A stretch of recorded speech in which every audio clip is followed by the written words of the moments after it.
es doloroso y lamentable la víctima, un niño de 13 años, el dolor para esa familia, de la manera en que se quitó la vida y por qué se la quitó y cómo lo fue escribiendo en su diario según se ha manifestado en la prensa. Eso es irreparable, o sea, eso no tiene explicación. Ahora bien, doctor, están los otros 4 niños a los que se le imputa por un diario que escribió la víctima que ellos son los responsables de la muerte. Ante la justicia habrá que transitar un largo proceso para demostrar o no esa validez, si el niño se quitó la vida por el bullying de ellos 4, si habrá testigos o no. Ahora, esos niños tienen también 13 años.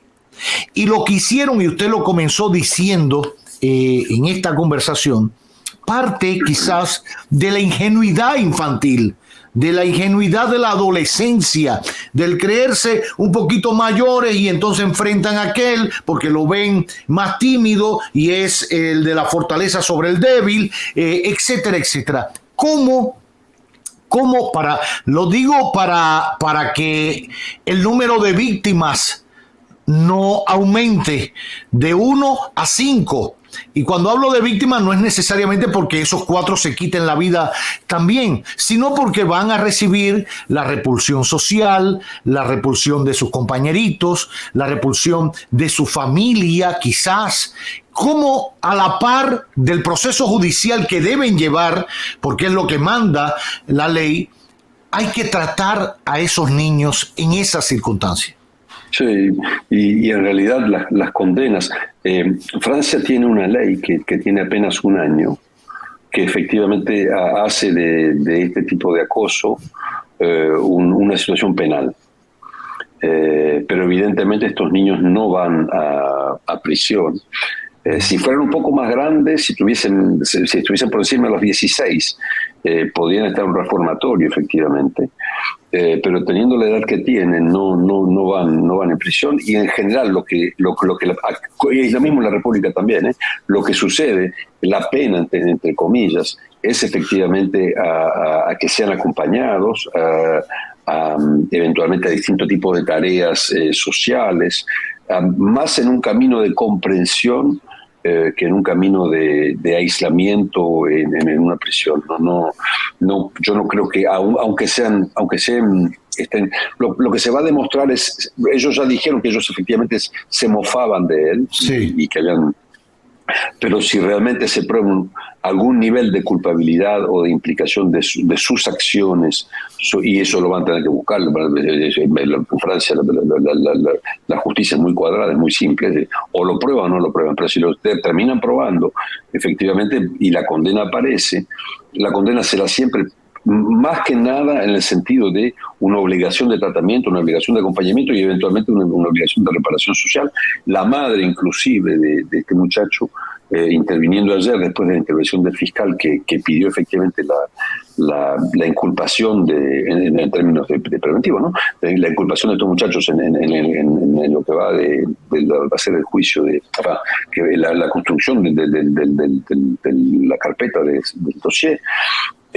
Esta señora pidió que estos niños fueran considerados como niños y que ella decía, evidentemente yo no puedo no tenerles un rencor porque me quitaron la vida de mi hijo, pero a la vez yo entiendo perfectamente que son niños y que le diría, tal vez de lo que no nos previenen es del sadismo que podemos tener como niños, que todos tuvimos, claro, algunos más exacerbadamente, otros menos. Si usted me dice, Mario, los tipos que son más vehementes, los tipos que realmente se ponen a ser protagonistas del bullying, ¿son tipos que no tienen nada o son tipos que también tienen algo? Muy a menudo son tipos que también tienen algo, muy a menudo son tipos impulsivos, muy a menudo, que terminan, que están en una especie de momento de desahogo medio loco. 12, 13 años es el momento del desahogo más loco.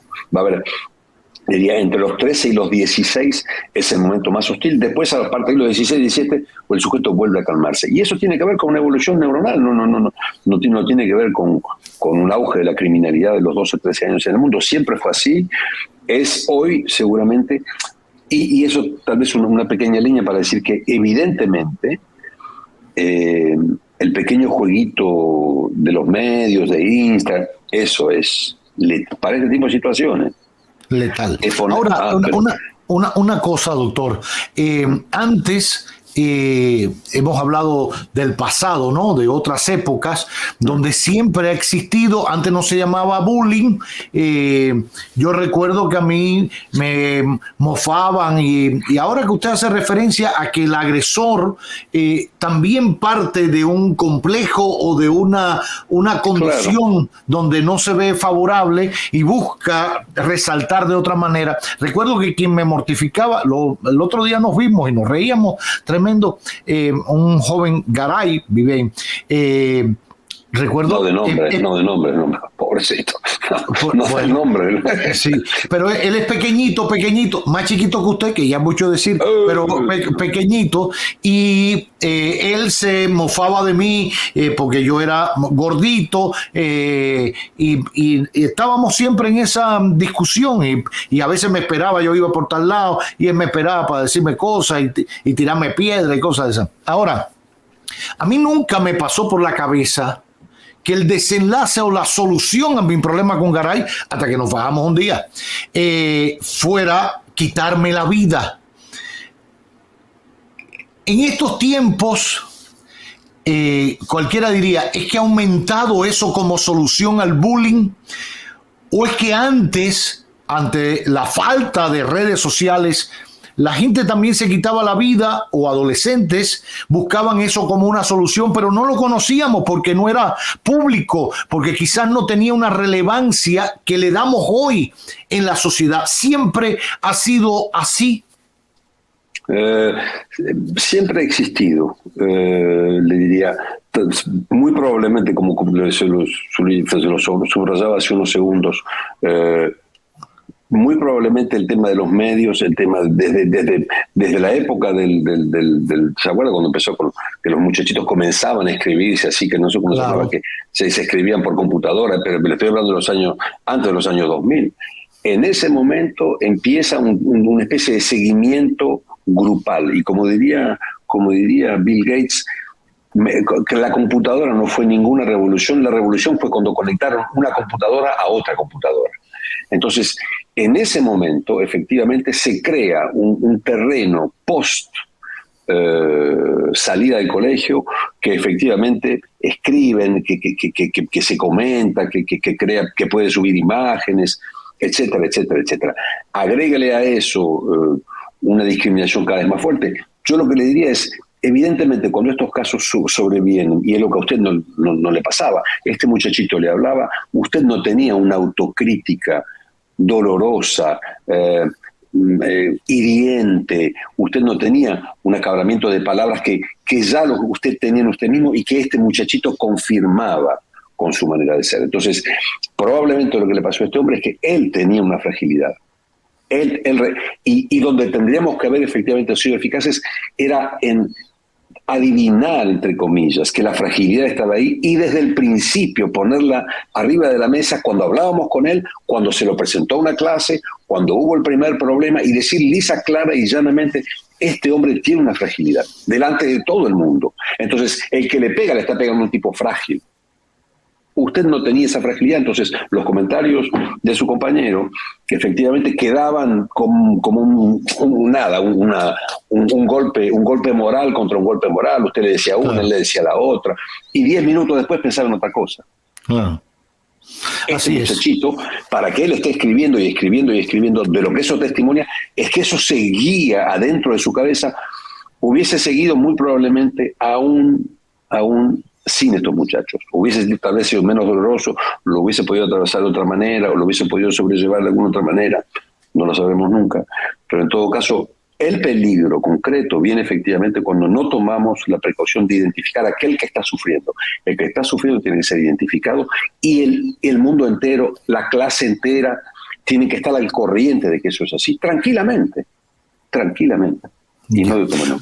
Bueno, pues buen análisis, como siempre, muy buen mensaje. Comentábamos en torno a un caso, el caso de Lucas, un niño de 13 años que se quitó la vida recientemente en Francia y que tomó esta decisión, según dejó manifiesto en un diario que sus padres encontraron, por el acoso y el bullying que recibían de 4 compañeritos de aula, también de su misma edad, 2 varones y 2 hembras, por la decisión que había tomado el propio doctor Sánchez. Decía, bueno, quizás no era una homosexualidad activa, porque con 13 años es imposible tener una actividad sexual, sino que es parte del proceso de encontrarse con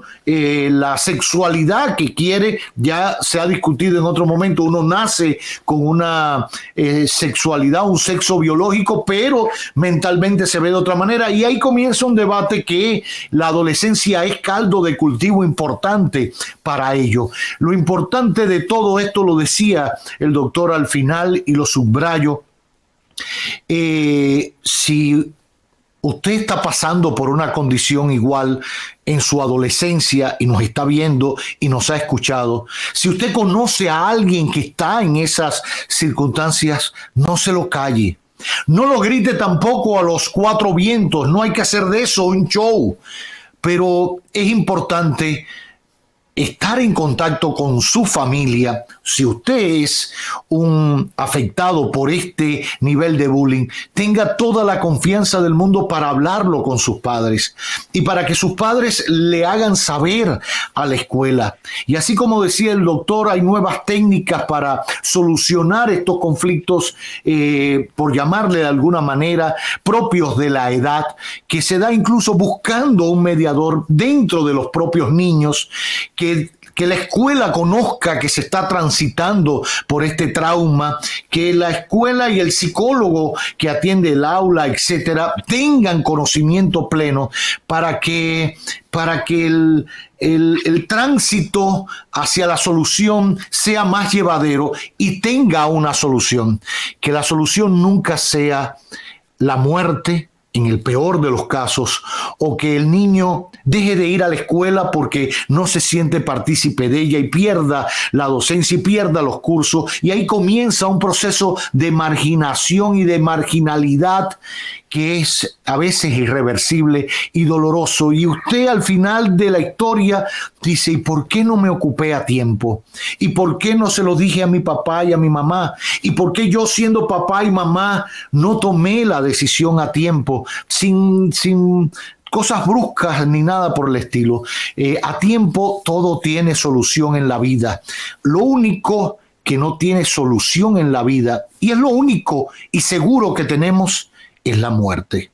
Evitemos que en este proceso de formación, en medio de toda esta avalancha de redes sociales, de medios, de comunicaciones que van más allá de lo verbal, si no es con íconos, con textos y con cosas, sobre todo en el mundo de la adolescencia, evitemos que la muerte o el suicidio en adolescentes sea la solución más fácil para los problemas que todos de alguna manera u otro presentamos en la vida.